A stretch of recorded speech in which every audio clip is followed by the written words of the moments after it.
Woo! Wow. Wow. Scrub Daddy. I never witnessed a live infomercial. That was fantastic. That was incredible. From impressing the Sharks with his pitch to amassing a fortune worth over $250 million because of it, this is how Scrub Daddy became Shark Tank's superstar.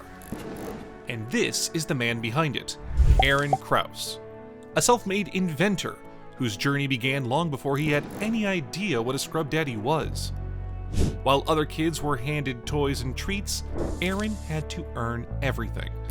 If he wanted something, he had to work for it. He earned $2 for making his bed, $5 for vacuuming, and $10 for washing the family car. It was a chore he mastered so well, he started washing cars around the neighborhood. By age 10, Aaron was already running his own small business. After college, Aaron decided to turn that childhood hustle into a real business. He started a car washing and detailing company, pouring in all the effort he could. But one day, while polishing a new Mercedes, he accidentally broke a high-tech side mirror. The replacement cost him $900. But instead of giving up, Aaron traced the problem to a poorly made buffing pad. So, he decided to design a better one himself, and it worked. That journey led to his biggest breakthrough. At his shop, Aaron constantly struggled with oil and grease on his hands. Standard scrubbers just didn't work. Drawing from his foam expertise, he developed a new kind of sponge. It started as a simple square, but it didn't feel right. So, he cut it into a circle. It felt better. Eventually, he added 2 finger holes and a smile-shaped mouth to make it easier to grip and more functional, and the Scrub Daddy was born. At first, no one wanted it. The product sat in a box labeled scrap, but everything changed when Aaron discovered the sponge's magical property. It changed texture based on water temperature. In warm water, it became soft. In cold water, it stayed firm, perfect for tough scrubbing. Aaron began selling Scrub Daddy at a friend's local grocery store, doing live demos to win customers. Then he got clever. He pitched the story to a local newspaper, landing a feature called The Daddy of the Scrub Daddy. The exposure caught the attention of QVC, and Aaron nailed his live TV demo. But it didn't stop there. One night watching Shark Tank, he realized he could do better than most people on the show. So he called, persisted, and eventually got flown out to pitch Scrub Daddy in front of ABC and Sony executives. They loved it, applauded him, and asked if he could do the same presentation the next day, this time in front of the Shark Tank investors. Aaron agreed and delivered a confident, infomercial-style pitch on the Shark Tank stage. Hi Sharks, I'm Aaron Krause from Philadelphia, and I'm known as the daddy of the Scrub Daddy. His ask was straightforward. A $100,000 investment in exchange for 10% equity in the Scrub Daddy business. Bold, but his pitch would soon justify it. Scrubbing it right off, and remember, I'm just using water here. There's no chemicals at all, and it's gonna cut right through that. He demonstrated live how Scrub Daddy could erase burned-on food from a glass stovetop stainless steel pan using only water. And just like that, with a splash of warm water, the used sponge returned to its clean, bright self and smiling again. Sharks, with your help, Scrub Daddy will be scrubbing and smiling in every kitchen in the world. It impressed Sharks in a way no product could.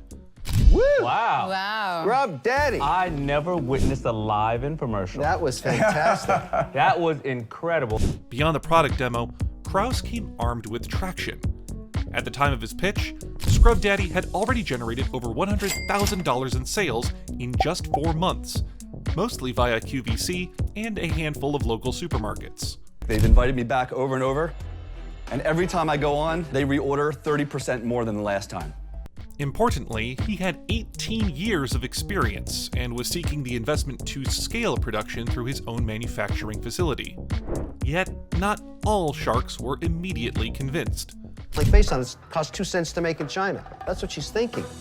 Because a Brillo pad, which is traditional product, is what? A 20%? You're comparing it to the lowest end of the lowest end.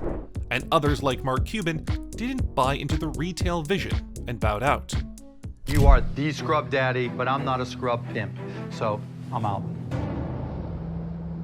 That hurts, Mark. Then came the classic Shark Tank drama. $100,000 for 50%. All right, you're out. Then, Damon John offered $50,000 for 15%, contingent on Lori Greiner matching it. Lori, known for her success with QVC and infomercial products, immediately took command of the conversation. Before, I can tell instantly if it's a hero or a zero. And I think what you've got here is my offer is $100,000 for 30%. She promised what none of the other sharks could: immediate infomercial distribution and national retail placement within weeks, and the bidding war went on. You haven't had any success. You're an idiot. You don't know what to do. I know what to do. Oh, well, I changed my mind. $150,000 for 25%. I'll make you a millionaire within a year. This was a pretty good deal, but Aaron waited patiently for the right time and introduced his offer. So mine just went to 175. Whoa! Is up to 175? Yeah. Mine just went to 2. The equity amount is too much. Would you consider coming down to 20? You know what? I will. I'll go to 20. We got a deal. Got a deal. All right. Good. This partnership was exactly what Aaron needed: $200,000 for 20%. Now that Scrub Daddy became Rich Daddy, you might think that it was all destined to happen. But in reality, this was just the beginning, as the real work was about to take place. When the episode aired on October 25th, 2012, the impact was immediate. That very night, over 30,000 people visited the Scrub Daddy website. With Lori's experience, connections, and proven track record, Scrub Daddy was catapulted into the spotlight almost overnight. Within weeks of their handshake deal, Lori had the smiling sponge featured on QVC. The product sold out in just minutes. Behind the scenes, Aaron and Lori worked tirelessly. They refined the messaging, streamlined packaging, and prepared Scrub Daddy for national retail. Lori opened doors to major chains like Bed Bath & Beyond, Walmart, Target, and beyond. But scaling wasn't easy. The demand exploded so quickly that supply struggled to keep pace. At one point, Aaron feared they wouldn't be able to meet retailer orders in time. Yet through every challenge, Lori stood by his side as a mentor. Then came the real test: global expansion. Investors overseas were interested but hesitant. You're telling us you're going to double your business, but what guarantee do we have that you're going to double your business? Aaron didn't flinch. He looked them in the eye and said, We've done over $75 million in retail sales. So we know that we're going to at least double, if not triple, our sales. he agreed to a bold clause. If Scrub Daddy didn't double its sales within 2 years, the deal would be void.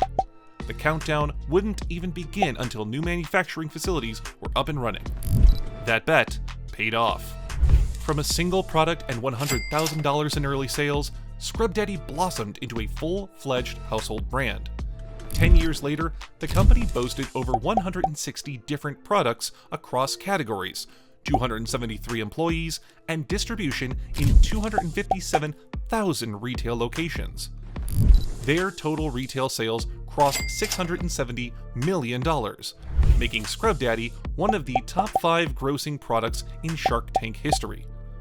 Manufacturing, once solely based in Germany, was moved to Chattanooga, Tennessee, and New Jersey. In a masterstroke of global positioning, Aaron partnered with Unilever, the world's largest soap producer, to bring Scrub Daddy to markets that had never heard of it before. Today, it's known as one of the most successful products ever to come out of Shark Tank, and its estimated value now sits around $250 million, and it's still growing.